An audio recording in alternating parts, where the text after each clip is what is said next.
Hello, everyone, and welcome to the Options Mentor.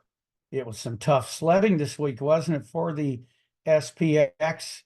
The market finally having a little bit of a reckoning with the fact that they're not getting a June rate cut, most likely, and rate cuts have probably been on the back burner now. I suspect they'll probably still have one in the fall, no matter what, because it is an election year. But it looks like for now, the market's going to have to deal with the fact that the cheap money's not coming anytime soon.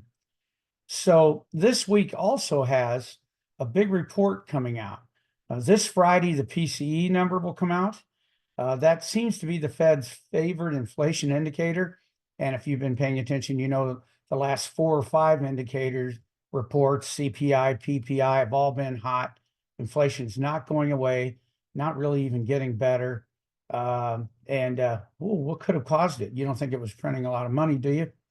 But anyway, so that number is going to come out on Friday. So I really think that you should be out of trades for the most part. If you got profit, I would try to be out of them before Friday, because that report will come out Friday morning, and it could be big. It could be a really kind of a rally, a down, who knows. But that could be a big report with a big market effect, and it comes out before the market opens Friday. So if I have profit in something, I'd really like to be out on Thursday. So I'm going to show you a trade idea that you can just follow along with on paper or whatever and see what you think. I'll show it to you in the SPX and in SPY. Let's go over here and we'll start in SPX. So the idea is here that you would go out to a week from this Friday and you would buy a butterfly. Now, it can be calls or puts. I'm just using calls here as an example. But what I did is I've made this fly a little wider than we've been trading because, oh, by the way, the VIX is up almost to 19. So this is a trade that you might want to follow along with and look at, on paper or what have you, tomorrow afternoon, or sometime maybe 2 or 3 hours before the market opens, or market closes. You could look at putting this trade on and following it. Now, it is placed somewhere around the money, wherever that is. So I just use Friday's number. So if we were around 49.67 or so, I'd probably just do this at 49.60. I think I would lean probably putting it on just a hair below if you had to pick one side or the other. To center it, probably a little below. So I just put it at 49.60. I went up 70. If you remember, we've been going up 60 a lot, but going up 70 points and buying the 50.30, and then down to 80 points and buying the 48.80. So the idea here is to give you just a little bit more room with your trade. And what I want to do is try to get some time decay. And I think you should be able to get some. If this thing stays in bounds, you should be fine with picking up a little bit. Yes, there'll probably be some tension even in this next Friday option, which is May 3rd, which will be a week after the PCE. There'll probably be a little elevation in its volatility until that report comes out. But I still think you got a great chance at this yielding some time decay that you can take off. Who knows, maybe 3, 4, 5, 6%. No later than Thursday, you're out of this thing.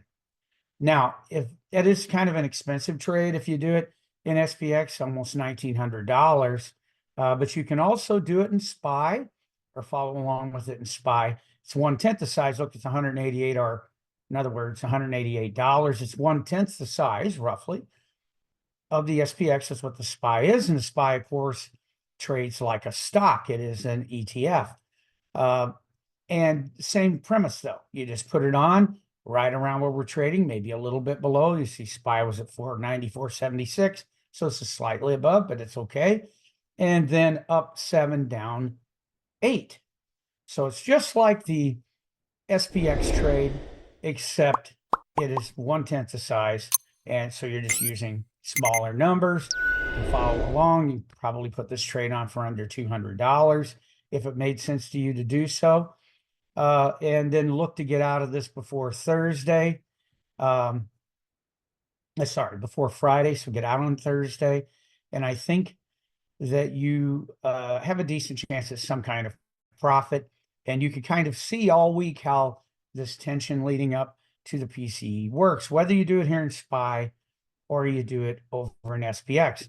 No matter what, this is a trade that I would put on, like I said, a little later in the session, sometime probably in the last 2 or 3 hours. That gives it less of a chance to move against you if it was wanted to do the same day. You know, a lot of times the market does do one thing in the morning and a different thing in the afternoon. So this way we would hopefully avoid a lot of the big movements against us on our first day, because that's really when you get in the most trouble in a theta positive non-directional trade like this, is when you first put it on, no theta's decayed yet, right? As every day passes, theta decays, you can have that affect your P&L positively.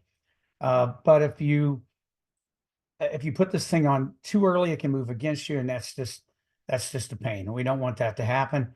So let's put it on later in the day. Hopefully we can get into Tuesday, Wednesday, maybe Thursday at the most, and get something and get out of this. I know, you know, folks are getting tired. It does get a little tiring having to tiptoe around these different news events. But I think for a little bit here, it's probably going to keep on going, particularly with inflation numbers. It's just something that we're going to have to learn to trade around, which you can do. That is one of the things I like about options. You can do different things with them, different spreads, different widths, you know, theta positive type things that are positive vega, negative vega, or even close to flat vega or volatility.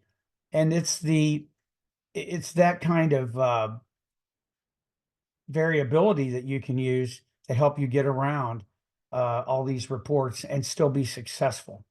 So I hope you like this trade idea. And I hope you think it's interesting. At least you can follow along, like I said, on paper or whatever makes sense for you. And also, I appreciate everybody. This YouTube channel is really growing well for me. I appreciate everybody's attention on that.